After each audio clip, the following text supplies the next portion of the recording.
I can't sleep when I lay in bed. Too much thinking in my head. I don't know what to do anymore. But come on now, tell me the score. Is there anything I can do to get out of these tragic blues? I'm a victim of circumstance. I never really had a chance. I lay down and stare at my feet. You know the world has got me beat. Hello and welcome to today's edition of Mental Health Matters. Today we'll be featuring a guest panel of youth who will be discussing the role that social media plays as they cope with mental health challenges. The panel will be moderated by Stephanie Ramos, and our panelists are Peng-Cha Vang, Carlos Garcia, Amanda Lip, Keikoa Bajé, Jordana Steinberg, and Independence Taylor. We now take you to the panel, which is already in progress. Thank you, Susan, and thank you all for joining us. As Susan mentioned, we are having our first youth panel this evening. As some of you may know, throughout the nation, we've recently been having community dialogues around mental health, and here in Sacramento, we've had the opportunity to do that. And through our process, we've been able to engage many young people from different places throughout Sacramento. And we've been able to get a few of them here this afternoon so that we can kind of talk about what mental health means to them, how they're utilizing social media as far as talking about mental health and how they may be coping. And hopefully we can get a little more in depth into how youth are thinking and talking about mental health issues in Sacramento. And so we're going to have our panel kind of go around and introduce themselves. My name's Stephanie Ramos, and I'm going to be moderating the panel this afternoon, and we're going to have our youth introduce themselves. Hello everyone, my name is Keikoa Bajé. What's up everyone, my name is Carlos Garcia. Hi, I'm Peng-Cha Vang. I'm Independence Taylor. Hi, I'm Jordana Steinberg. Hi, I'm Amanda Lip. Thank you all. So to kind of start off our discussion, we're going to just kind of have a broad discussion around what mental health means to you all. We know that depending on culture, age group, mental health may mean something different. And so just to kind of get us all on the same page as we start our discussion, if any of you want to share what mental health means to you, you personally, your community, things along that line. Well, what mental health means to me is it's a combination of what are your thoughts, your mood, and your behavior, and what is your stress level. I believe that mental health is kind of a status on everyone's, I want to say, their mood and just the way that they're feeling during the day, like emotionally, mentally, and physically, because mental health can really affect you, both mentally and physically. Mental health to me is more of like it ties in like positives and negatives and like more of like how events like make you feel throughout the day, or how anything can make you feel throughout the day, and like kind of like ties in like mental illness where that like natural balance kind of gets thrown out. Mm-hmm. Yeah, I think it's a part of you because everyone deals with it, and hopefully it doesn't make who you are, you know? Mm-hmm. I think to me mental health has been seen throughout my life as something that's negative, and as, you know, here's your diagnosis, here's your issue, but I now see it as a combination of struggle, but also, you know, positivity. Like, I don't know, I think that mental health can mean something good. Like if you're having a good moment in life or a good day, to me that means your mental health is great, you're stable, you're happy. But then there are also times where mental health can mean you're down, you're a little depressed, and you're going through some struggles. So I think it's just it's kind of like the cycle of your moods and where you are at it in life. And I think, I don't know, never mind. Sorry. To echo that, you know, I think mental health is very much like the lens through which you come to acknowledge your identity in relation to your experiences and your emotions and your behaviors, right, which can change on a daily basis. And as you adjust the lens of how you identify with your mental health, you come to understand that there is a lot of struggle and a lot of success with that combination of experiences. And I think mental health, just to add on to that, I think it's just bottom line is, how are you doing? And I think to me the stigma of, the label mental health, I feel like there's always been some, if I'm struggling with my mental health, I'm somehow deemed as wrong or bad. And I think that, I don't know, I've seen in the mental health field, we're going to realize that it doesn't mean that you're bad or something's wrong with you. And I think there's a lot more acceptance around it than there had been before, especially when I was younger. So I think that's really good. And people are learning to see mental health as a process rather than as something that's bad or good. So individually, it seems like you all have a very solid grounding in what mental health is for you. How confident or comfortable are you talking with your peers, friends, family members about mental health? I'm very comfortable talking with my friends and family about mental health, and anybody in my community, really. It's more of like a more open thing, where in the communities I come from, which tend to be like more low income and everything, everyone pretty much is usually very open about when they're having mental health issues and stuff. Like, they won't maybe not talk about it directly in person, but they'll, like, and myself included, like, post on Facebook and stuff about it. I think it really kind of just, for me, depends on how close you are to certain people. I mean, a lot of people that, like you said on Facebook when you post statuses, whenever I post statuses, it's mostly because those people that are there on the Facebook page I've known relatively for a while, and I can't go out there and just start giving my whole entire daily problem with just some random stranger that I just met. It has to be some sort of little tiny bond at least to have my comfortability level to be up there enough for me to talk about my mental health. Yeah, it really varies between person. I think for me, I've throughout my struggles and throughout overcoming a lot of things, I've made the conscious decision to not be afraid to talk to my peers or family or friends. I'm a strong believer that, if I want the stigma to decrease, I need to do my part in making sure that happens. And so sometimes I do fear what people will think or what people will say, but I've always made the decision to go out and say what I'm feeling. I mean, obviously in context, I'm not going to say something in a place where it's not appropriate, but I do feel like being open about it and being confident about what I'm struggling with or what I've achieved is important, because that it normalizes it. And for me, that's been great. And my friends and family have grown to, just accept it as a part of life and see it as a part of me rather than me as a whole. So. Yeah, I totally agree. I'm relatively comfortable talking about it because something we all have to deal with. It's not like you're weird because you're the only one struggling with it, Everyone, no matter what, deals with it in one way or another.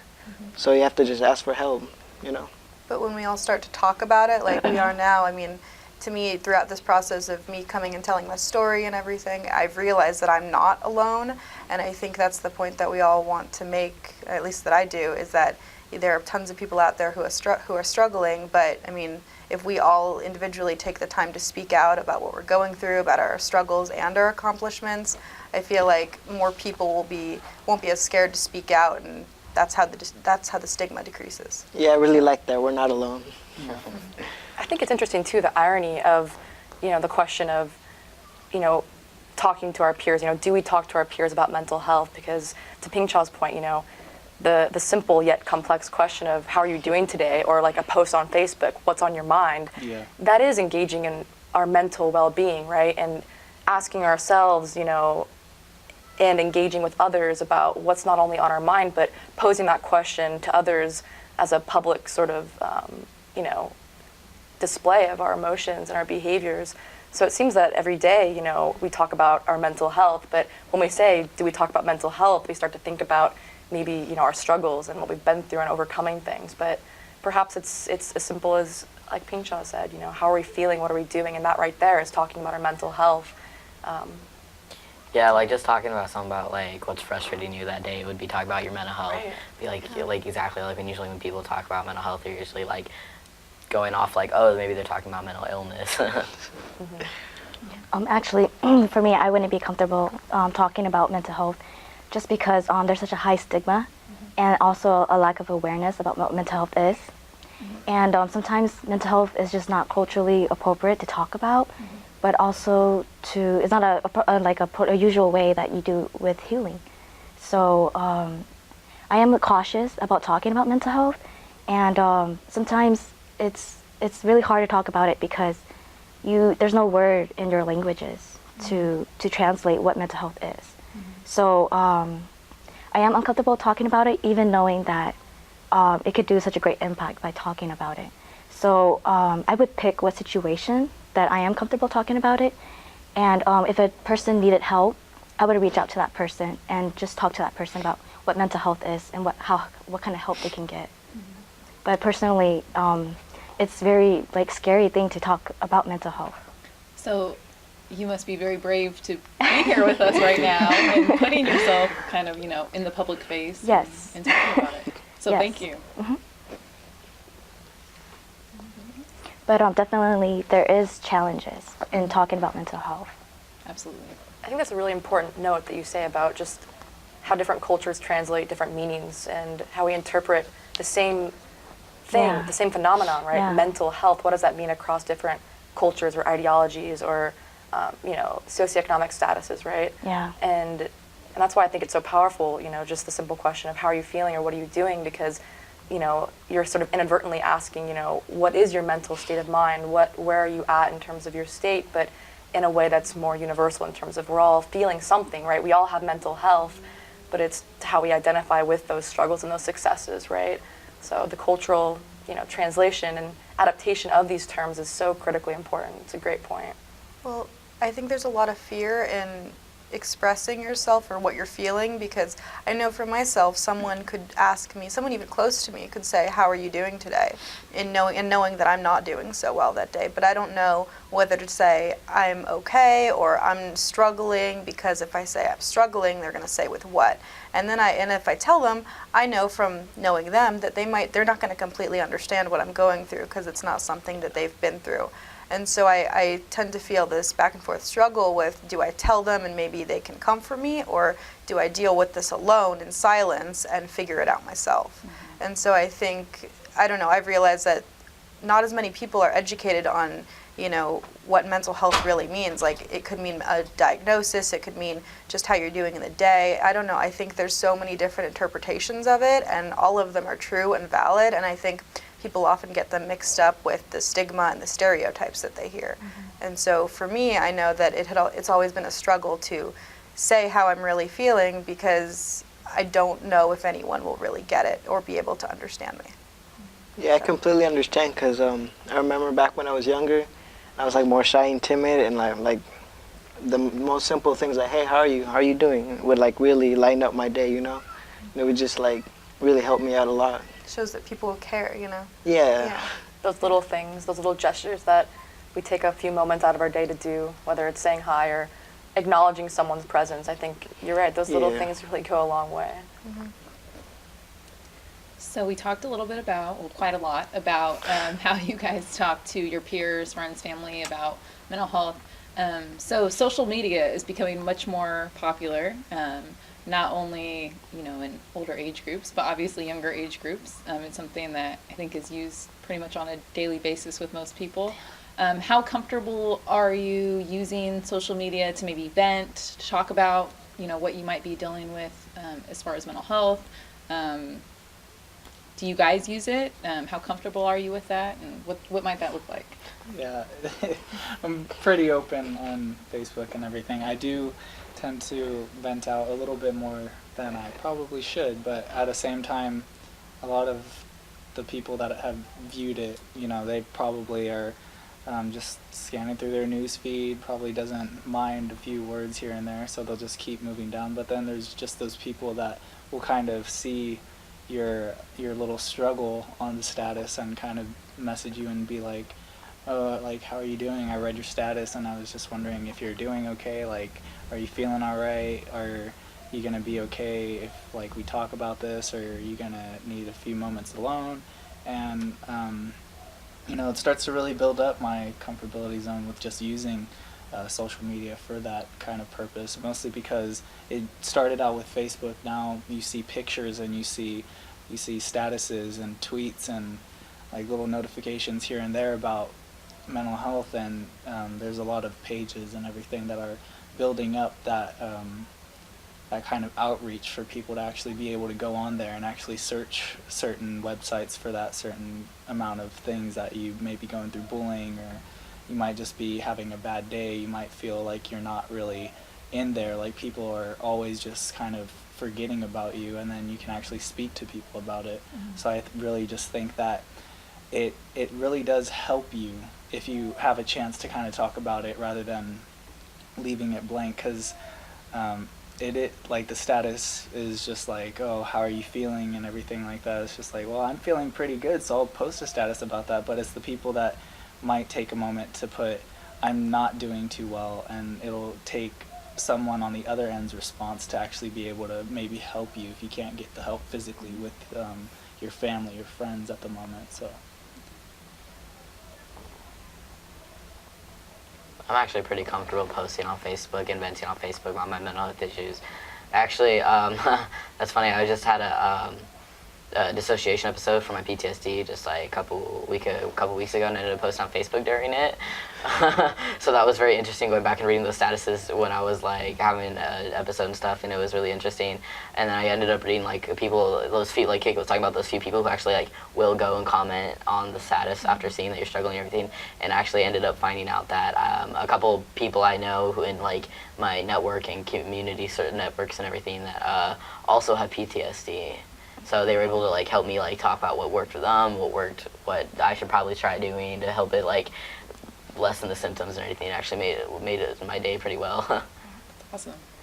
Yeah, I really like the community aspect part about it, because honestly, I'm not very comfortable like posting my emotions on social media, but like I would like show my feelings indirectly in social media. Like if I had a bad day, I would just go out and skate, videotape it, and just like put it up on Instagram.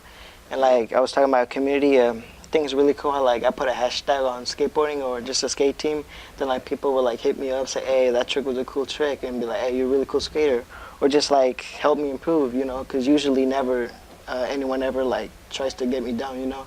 Usually just something that builds me up, you know. Yeah, it was a acts of kindness here and there. Yeah.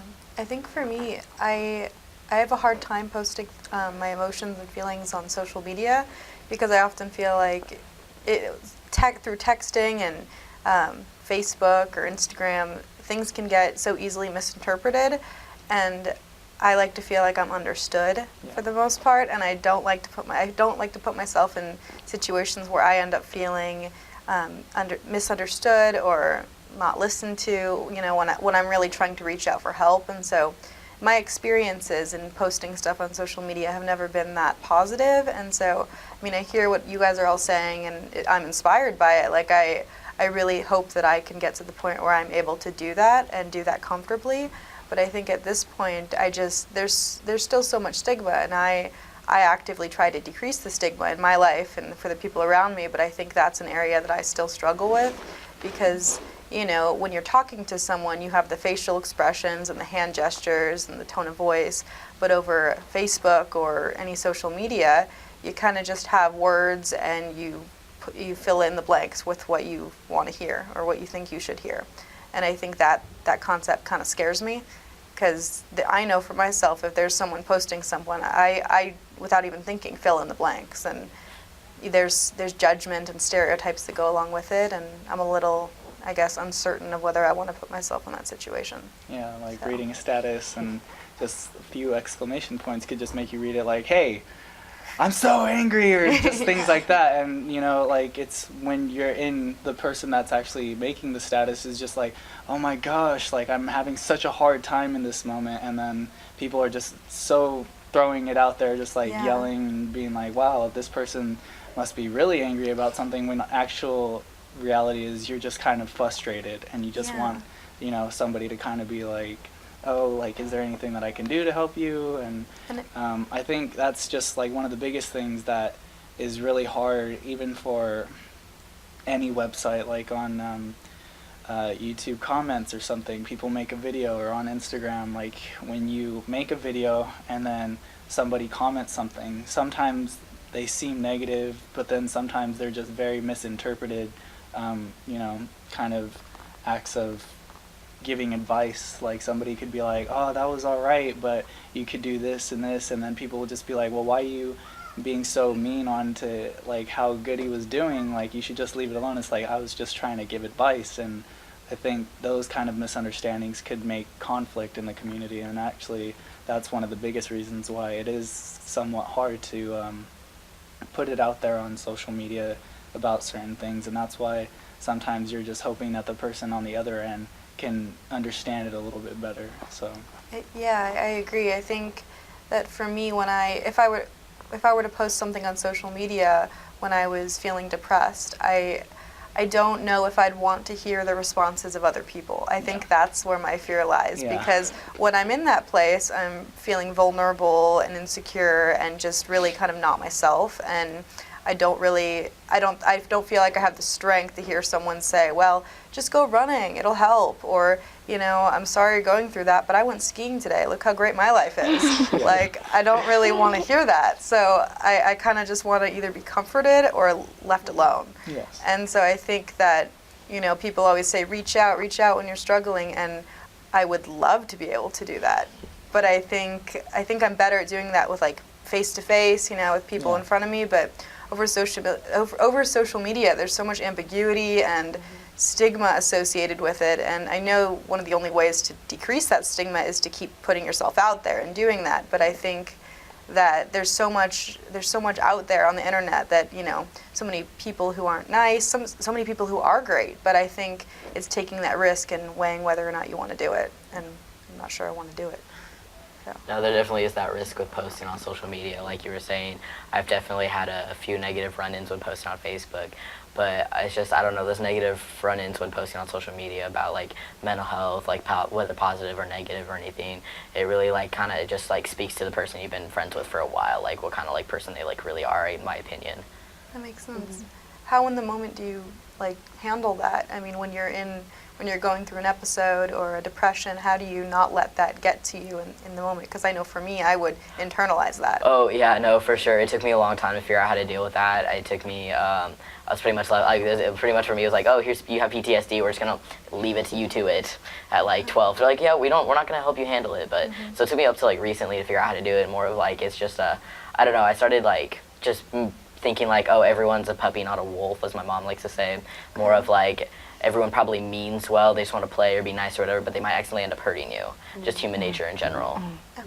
So like, I don't know, it made it easier for me to start thinking it from that way, that they don't really mean to hurt you, but if it happens repeatedly, I guess that's when you can finally tell if they're a wolf or not. That's a good way to look at it. Yeah. Thanks. I'll use that. It's really sweet. Yeah, social media to me, I have mixed feelings about it, I suppose, because it's very much like an illusion and then also a platform for truth as well. Because what I mean by the illusion is that, in a sense, I wonder, you know, how real and how much truth is behind these statuses and these posts, because we put out what we want people to see. So we may skew what we really think or what we really do because of all the ways we can edit things and we can change things and we can delete things and modify it. It's like, well, how real, you know, really is it? But then there's the truth, like what we're all speaking to, and maybe getting that notification, getting that like, or someone messaging you and following up with your emotions has a sense of truth to it and has a real quality of engagement and outreach that can be so beneficial in reducing stigma and discrimination. For me personally, I find social media very overwhelming. When I'm feeling down, when I'm feeling sad, when I'm feeling anxious, when my mental health is getting the best of me, so to speak, I choose to sort of recluse myself. As a natural introvert, I will choose to engage in art or a private activity or just pure quiet and no stimulus in terms of technologically, because there's so much stimulus with, you know, society anyways, with technology, and to me it's a little overwhelming, honestly, and I think I can go in a vicious cycle of questioning the truth with the illusion of social media platforms, and what may be really beneficial I may perceive as not beneficial. So I choose to sort of just take a step back from that type of stimulation when I'm going through something, but I can see the community that it does form when you do choose to reach out and use those platforms. So we heard a lot about, I heard Facebook a few times, Instagram. There are often new social media sites that come out. How do you find out about them? Have you downloaded this app yet? Have you seen this? It really just kind of finds its way to one person, and after a while it starts to kind of spread out, and then from person to person they start realizing, this is the newest thing that has come to their attention. And it took me a while to understand what Instagram was, basic pictures and everything, but then once you start getting into depth of it, you're just realizing this is an actual site that people will use on the daily. And so it really just kind of becomes something that someone starts as the app creator or the website designer, and it starts branching out with just that person sharing it with their friends.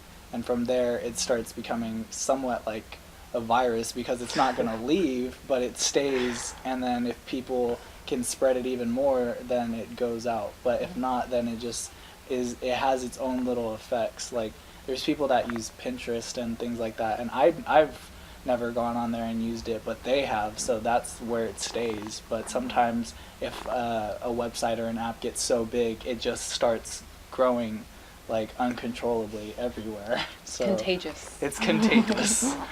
No, it really is like that, though. It's usually like one person finds it, or it got referred by another person, and from there it just kind of like explodes outwards. Like, so many people start using it, so many people start downloading it, people start like going to look at the website or webpage or app or whatever. And it's like, in social media in general, it's just like really interesting the way that stuff spreads around between everyone. I know for me, I'll be, walking to class, college or something, and one of my friends will stop me and say, "Oh my gosh, did you get this app? Oh my, you don't know what that is? You have to download it." They'll take my phone and download it. And before I know, I'm like, messaging tons of people or playing, Angry Birds or whatever the game is. And and then someone else will see me doing that and be like, "Oh, what is that? Let me try that out." And so I think for me, I know that social media in that way has become a way for me to get to know people and for me to form my own community. When I first got to college, I didn't really know anybody. I was in a new city. I felt like really alone, and that was one of the ways that I began to meet people and create a group of friends for myself. We all had similar interest regarding social media, and so everyone has social media pretty much, and so we found common ground on that, and we ended up, just bonding over that, and over time a friendship built. And I think for me, that was one of the ways that got me through a lot of struggles, was being able to relate on that just basic common ground. So I'm just really talking about apps and Facebook or whatever. So yeah, that's pretty much how I found Instagram. Someone took my phone and like forced me to download it. I didn't really like it at first, but then I was actively using it for like 2 weeks, and I just stopped, and like 3 months later I was actively on it. I just liked it a lot, I was actually exploring it. it's addicting. Yeah. Also, some of us drive, so I would hear some stuff on the radio. And then I say, "Oh, that's a website." So I would go on the website and check it out. What is that? And it's really cool. Oh, I definitely did find out about a website from radio one time. It was really interesting, though. It was the Take a Step in Their Shoes mental health initiative in Sac County or whatever, California. And I don't know, it was really interesting. I heard it on the radio one day, and I rarely listen to actual radio, so it was fairly interesting. It piqued my interest enough to go look it up. So that was actually a great segue. Are there any particular sites, websites, or social media sites that you all have found to be valuable in any way, as far as maybe mental health or real life problems in general, finding solutions to issues? Any sites in general? I know you had mentioned the Walk in Our Shoes campaign. Yeah. Is there anything about that in particular that you found helpful or cool? Yeah, you could read like some stories they had put up and everything, but the thing that was interesting the most is that they like have the where like you can design the shoes, the little drawing and choose, and you can put like 3 words that you feel describe yourself, whether positive or negative, you can put with them, and then they keep them in this huge gallery where everyone else has posted a bunch of them. You can go see all the ones other people have posted as well, and I thought that was really interesting. That's awesome. Also, like if you're experiencing like a mental health, like if you're going through something, when you read the stories, it really makes you feel like you're not alone. Like there's other people too that are experiencing bipolar or experiencing depression, and so reading those, it just really inspires you that you're not alone and that you can get over this and you can get through this. Yeah. I know for me, I recently found the website directingchange.org, and I'd heard about it, but I never really looked it up. And I was watching the videos, and I just felt so like inspired, because these people had created videos about a depression or bipolar disorder or PTSD, and I mean, I struggle with depression, and so listening to those videos and watching those that people had created, not just about depression, but about specific emotions that are so hard to describe, and so many, feelings that I don't really know how to put into words. I saw them on those videos, and I really felt like, okay, so this is okay that I'm feeling this way. It's okay that I can, and I can reach out for help, like someone else gets it. Even if I don't know how to put it into words, there's someone else seems to get it, so I can do this. And I already knew that I could get through it, but it encouraged me to, not beat myself up over what I was feeling or dealing with. And I think that for me was a turning point. And I mean, this is recent, and I realized that, the struggle never completely ends, but I'm learning ways, like this is a social media website that really, really got me hooked. And I feel like when I'm having bad days, I'll go back to that. It's something that I can look at and hold on to. So it's something that helped me. Yeah, I hear you.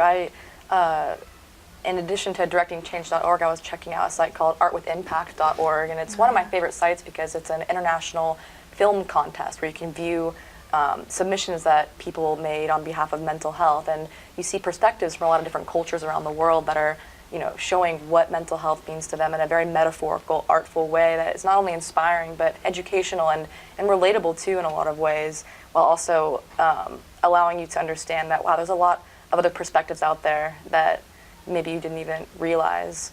And then there's another website as well. It's the Youth Lens Project, and they are all about what's called photo voice, which is the use of photography to express yourself. And so when you take a photo, acknowledging the emotions behind that photo and what it means, and looking past what you may see but how you feel with that photo. And at least as an artist and someone who does film work and photography, that resonates with me when I can look at something, as Jordana mentioned, and it inspires you and also maybe motivates you to use that medium to tell your story and to further however you cope with mental health issues or share and advocate for reduced stigma and discrimination. So, yeah, and going off that, the creativity part of it, I was amazed watching these videos how people were able to put into words and into art how they were feeling. I watched this one video of this young woman. She was describing her depression like she was a butterfly, and I mean, it was like a 10-minute video, but I never thought of it in the way that she described it, and it really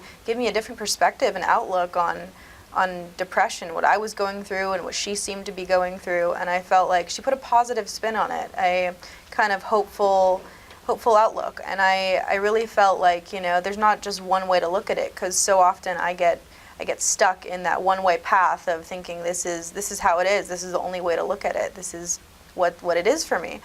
And I often forget to look and realize there are other ways of looking at this. So there are other perspectives. And so seeing that video and many others really really touched me, and it really inspired me to take a look at myself and take a look at how I view my issues and the stigma associated with it. And I definitely feel like really glad that I went on that site, because it helped my day that day too. So it can help the little things. So most of you, as we've talked, have mentioned how private this can be sometimes, and how personal, and sometimes the risk you take when you share this with other people. So if you yourself had a friend or someone that was close to you that you felt or saw was struggling, how might you go about sharing some of this information, website resources, social media? How would you go about sharing that with the person that you think might be struggling a little? I think everybody in their own little way has a way of making it that it's known that they're struggling. And some people, they don't post, they just kind of they're like ghosts, and they just skim through the news feeds, and if they find something that they kind of see as helpful, they can look at it. But sometimes when the people that actually speak out, and when they actually say like, I'm not having I'm not having a good day, and I'm just like really in the gutters right now, then it's not everyone's responsibility to kind of go about and just start talking to that friend and giving them links and phone numbers and things like that when they've been through it. But there are some people that actually take the the responsibility and think like, this isn't something that I have to do, but knowing this person for this long, or knowing this person and how they are, I can actually connect with them, and I can tell them from my own experience that it's something that they can use into their own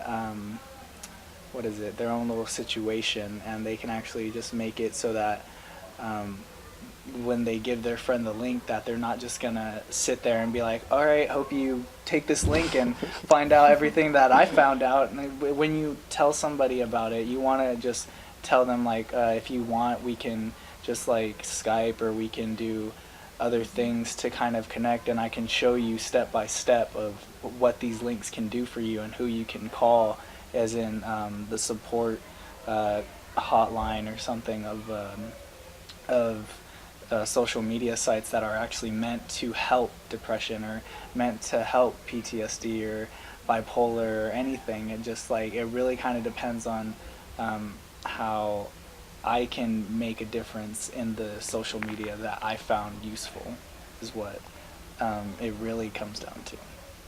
Yeah, I'm pretty, me myself, I'm guilty of reading like clinical papers about PTSD and everything, so I know like the main symptoms and like the way certain people react to different things. So I come from it from like more of like a experienced like half/clinical point of view when I come to it, when I'm talking to people about like mental health issues and everything. So it's like, it's the way I come at it's really interesting. Like I just came up, like there was somebody I noticed from my recently in my community, and I was noticing that they were showing like similar signs that I do to certain like topics and everything.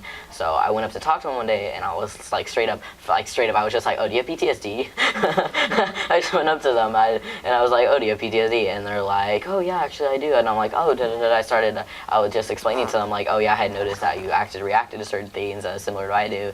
And so and then we ended up on this like whole long conversation on like how I ended up, like what I did to like help cope with like certain things, and like what they've been doing, and why they like, and like just like kind of giving each other feedback on how we're both dealing with it and everything. It's a really interesting experience. Because I mean, usually you don't just go up to someone like, hey, do you have PTSD? Right. Yeah, I think if I were to make a recommendation to a friend or a family member about a website to use, or if they needed support, the first thing I would probably think of was the culture that they're coming from, and what will resonate with them and their background and their interests.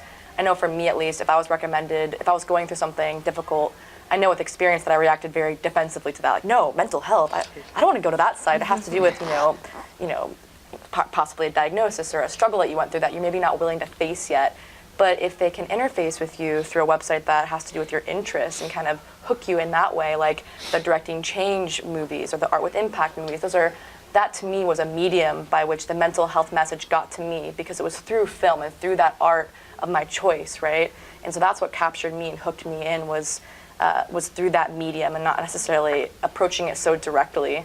And also, of course, reading research papers and educating yourself is absolutely imperative as well, and realizing that, there's different philosophies and perspectives that, go into mental health, and it changes across time. It's very much a fluid process, I think, and one that we have to acknowledge changes over time and experiences with ourselves and with others. So, going off what Amanda said, I know that for me, I was hesitant to look at sites that said mental health too, or like, look at your diagnosis and here's what you are feeling and let me tell you how to fix it, but you probably can't fix it because there's no cure.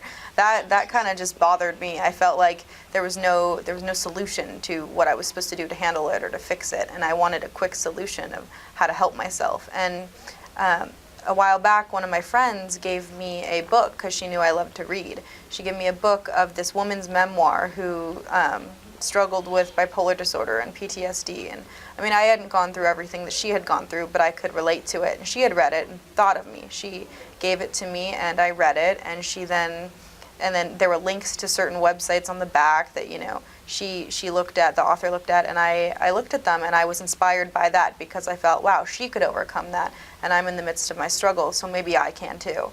And so now I have friends who love to read or who love to paint, and if I find an artist who struggled with some sort of mental health issue or some sort of struggle, I'll show them a piece of art that they might like, and that will lead into the conversation to talk about it. But also, it's not just like, hey, here's a piece of art, look, you might be struggling. Here's a diagnosis. I try to normalize it, because when you put a diagnosis, or you make in someone's face, or you make someone face their challenge when they're not ready, they're not gonna want to. I mean, I know I wouldn't have. So I try to say, like, hey, this is what I've gone through. I don't know if it's what you're dealing with right now, but I thought that you might like to see this. It helped me, and I talk about it like it's something that's pretty normal and average, and which it is, but people often forget that it is. And so when I help friends, I make sure to talk to them how I would have wanted to be talked to, and adjust it accordingly. So Yeah. Oh, sorry. Thanks. It's really hard because sometimes, like, you don't want to insult the person. Sometimes they're like kind of like they don't want to share about it. So I remember this one time my friend, she was going through some stuff, and like I kind of knew what was going on because friends gossip. But like she really didn't want to talk about it. So like I knew I had to help her. So I just walked with her to Starbucks, then to Togo's, and we just had like a normal conversation. We had some fun, and then like afterwards she was like, "Thank you, that really helped me." Then like she opened up more, like she was more comfortable like taking my help. Then instead of just, hey, are you going through some stuff? Are you crazy? And just stuff like that, And I think, it's really hard for some people to kind of be in acceptance. I think that everybody, like, goes through denial, whether it's physical or through social media. You send somebody a mental health kind of website, and from my own experience, I went and I looked at it and I was just like, mental health, I'm not going through anything right now. But then deep down, like, it was kind of eating away at me that I really did kind of need some assistance. And it took me such a long time to really find my way to making it so that I realized that I was having a struggle. And it was one of my friends that had sent me that website that was just saying, hey, like, I've seen you around school and I see how you're like just kind of a little bit gloomy around your friends, when right before anything happened, you were really just kind of that go-to guy, like you'd be smiling and everything. And it really kind of caught my attention afterwards, because after I looked at it and I kind of just blew it off, I went around and just kind of was being myself, and I didn't look at it taking any second thought about it. But then when I had a situation happen, after that situation kind of blew over, I kind of was looking through my messages and I saw the link there, and I just realized, hey, this could have helped me like a few weeks ago. And once I realized that it happens to like fairly a few people actually really experience mental health struggles, or they just kind of have a very bad past and they kind of just want to keep it to themselves, but it kind of helps you to really kind of vent out. And I think that if people blow it off, it'll just end up getting worse and worse because they're still in denial. But once they see for themselves, like if you walk them step by step, they can just start seeing like, hey, I'm actually kind of having some problems that I'm reading in this article that like we're looking through. And they can actually just kind of come up and be like, wow, I didn't know that I was having this kind of struggle, but I guess now that I know, I can kind of just talk it out with you and like tell you. And it benefited me later on, but I had wished that I had done it as soon as I got it. And so now that I'm able to to talk to friends and be like, hey, I see you, I know how you're feeling. Sometimes that works, but then there's those times where it's just like, if you're ever feeling down, you already know that you can come to me, and that's how it's always going to be. And so when I share out my social media, whether it's like from pages on Facebook, it still helps because there are links inside of those. There's inspirational pictures, inspirational messages, and quotes, and there's videos, and there's all sorts of things that are out there. And so once I start sharing out, and once I start telling people like, here's something that you can look to, if it comes to that point that they can look at it and actually be like, I understand now how I'm feeling, then it just really makes a difference in everything. Yeah. I'm actually pretty guilty of not really sharing that many mental health links through my social media.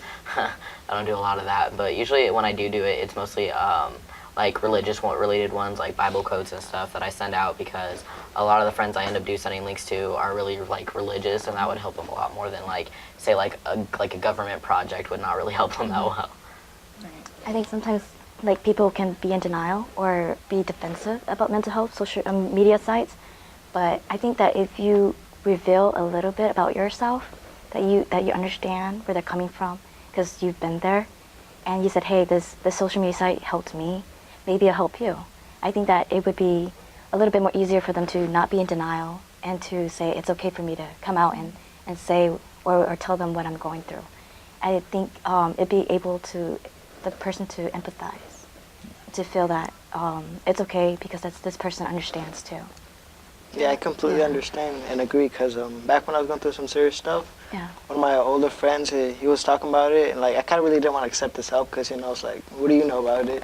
Yeah. But then like he opened up, I was like, hey, you've been what I've been through, and like look at you now, you're all healthy in college, all set up, and like, well, I took his advice because if I can see him survive through all that, I'm pretty sure he can help me through stuff too, you know? So just from this discussion, I can see, and probably most people can see, that youth tend to like to hear things from people their own age and other young people.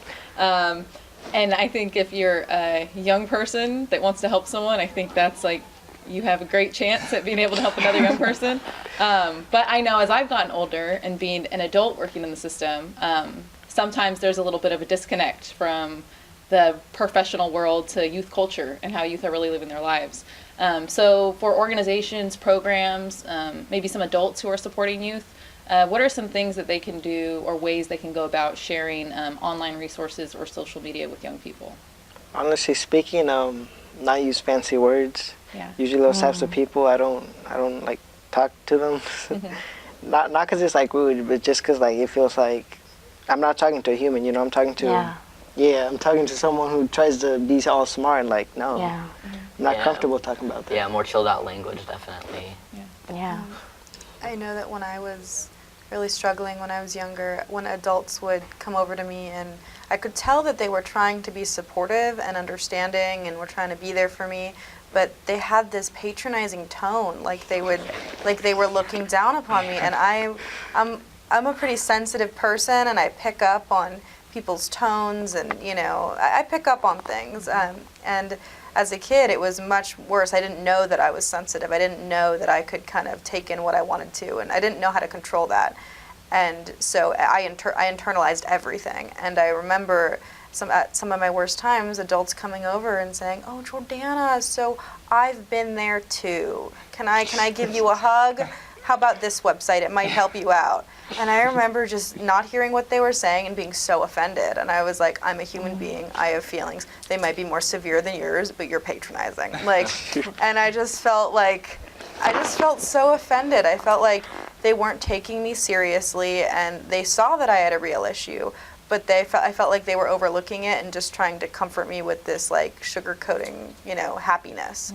And I don't know. I think that now, since I'm an adult and I mentor a few kids, I try to talk to them like I would a friend. I try to talk to, I mean, even if what they're saying, I'm kind of like, oh, you should not be doing that. I kind of feel like, you know what, well, I went through phases like that. I went through things that I shouldn't have been doing or that I couldn't control. So I try to talk to them like they know what they're talking about, and I communicate to them in a way that I would a good friend of mine. I'm calm, I keep a neutral tone, and I empathize with them no matter what they're going through, because I feel like, yeah, if they're headed down the wrong path, fine, but if I tell them not to do it, it's not going to stop them. I try to empathize with where they are and then try to guide them in a better direction, because I know for myself, I still have members of my family or community that without thinking are naturally patronizing in that way, and to this day it drives me crazy. But I feel like, I don't know, if I were a kid now in a school system or a residential treatment system or some kind of system, and an adult who was in control was talking to me like that, I would just be furious. So I think tone and, you know, and just the way you communicate with kids is important, because I know as a kid I picked up on everything, and a lot of adults didn't think I did. They thought I just kind of heard what they were saying and moved on, when in reality I saw everything. No, I totally understand that patronizing tone you're talking about. I started laughing when you mentioned it because that's actually a real thing that like mental health workers and stuff they'll start doing. I don't think they mean to do it on purpose either. Like I just think it's like your tone of voice. It always like picks up on like what you're thinking about and everything. So your tone of voice starts following what your thought process is going. So I think of more of it in like they're coming out with that patronizing tone because they're thinking of it like, oh, it's just another teenager. Oh, their hormones are probably just out of balance or something like that. And so they just like lessen what it could actually be and stuff. So that patronizing tone, you start hearing it.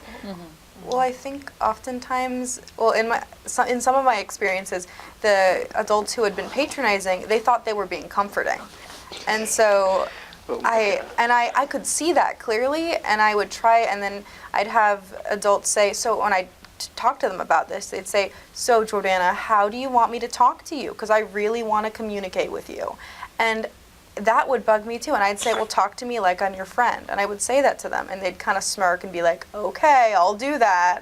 And I feel like if an adult is going to ask a young person of any age how they want to be talked to and how they want to be communicated with, then they need to really hear that person out and take what they say and use it. Because if you ask someone something, and a kid's going to give you their honest opinion. I mean, at least the ones I know, they're not going to really sugarcoat it. They're going to be honest. And if they tell you, talk to me like a friend, well, I mean, try it. I mean, it can't hurt anybody, and it might just help them a lot, and they might respect you more and listen to what you have to say. So I think just hearing what a young person has to say is really important and taking it very seriously.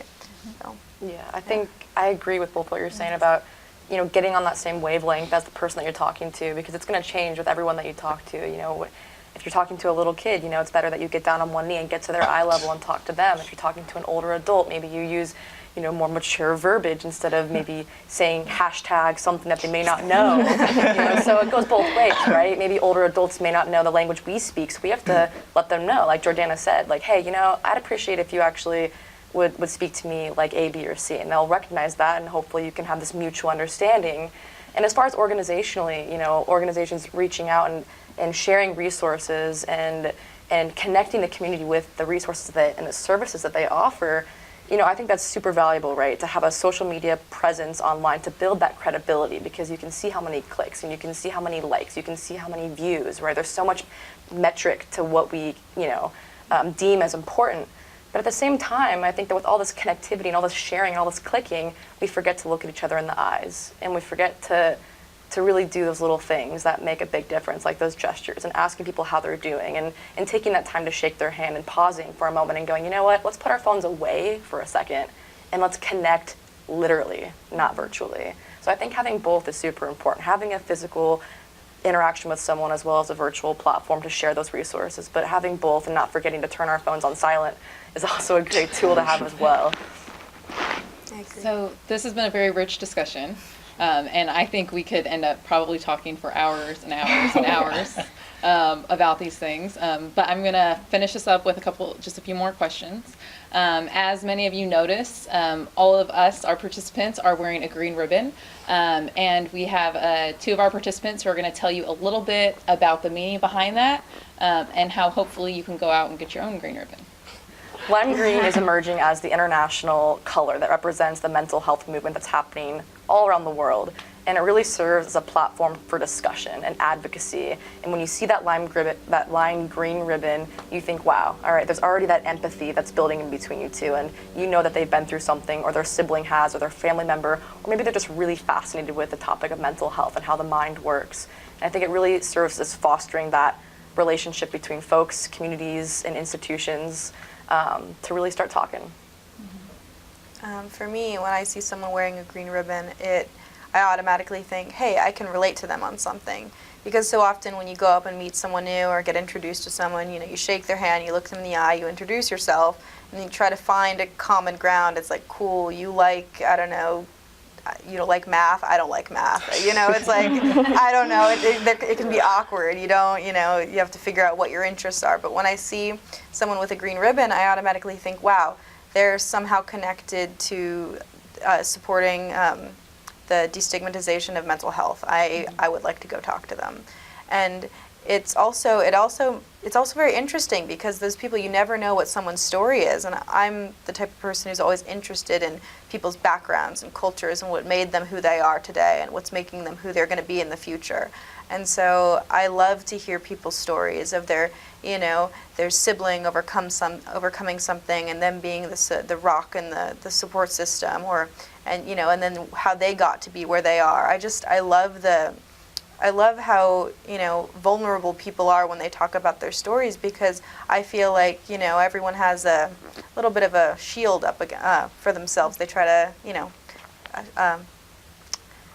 to shield themselves from the world, and I feel like when people are open and vulnerable about what they're going through, I feel like I can relate to that, and it creates a quick and good bond between me and the person I'm talking with. And the green ribbon just symbolizes all of that to me, and all that, if we keep doing this with people we know and keep sharing our stories, I mean, before we know it, the stigma will stop, and I feel like the concept of mental health will just be a part of life that people share, and it gives me hope. So absolutely, the green ribbon can definitely be the beginning of a discussion for a lot of people.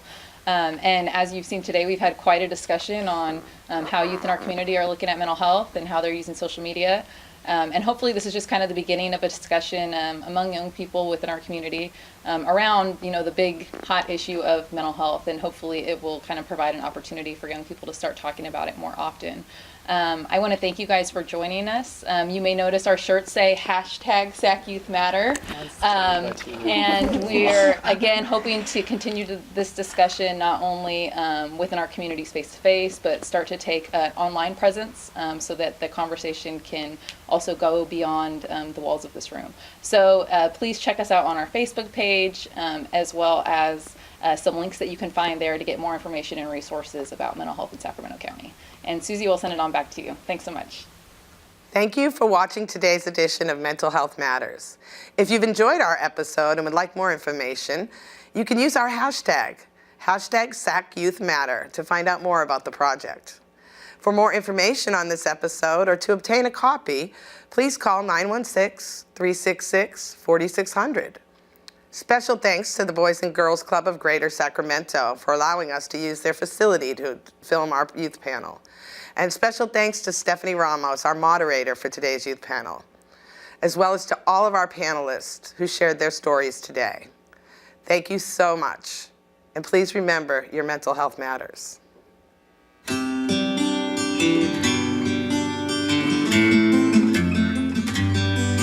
When I think of where I've been, the good times and the bad, on a scale of 1 to 10, either way I'm glad, 'cause I'm not alone. As I'm reaching for the phone, your voice is there, you really care, you're my comfort zone.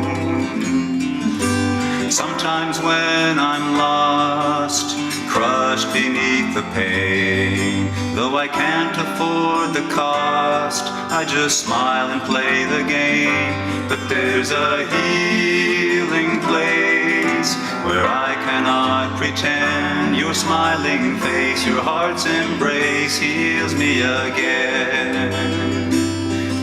So even when the storm is strong and I'm deaf to my own cry, I faintly hear a distant song, and I simply can't deny that I'm not alone. 10,000 times I've known my best bet is that first step.